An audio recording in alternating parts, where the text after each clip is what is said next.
வந்திடுவார் நல்ல பாதையை காட்டிடுவார் சுவாமியே ஐயப்போ ஐயப்போ சுவாமியே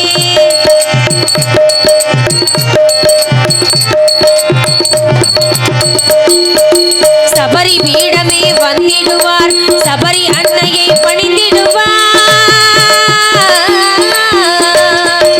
சரங்குத்தி ஆளே கன்னிமார்களும் சரத்தினை போற்றி வணங்கிடுவார் சபரிமலை தனை நெருங்கிடுவார்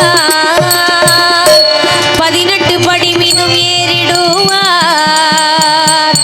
கதியனவனை சரணடைவார்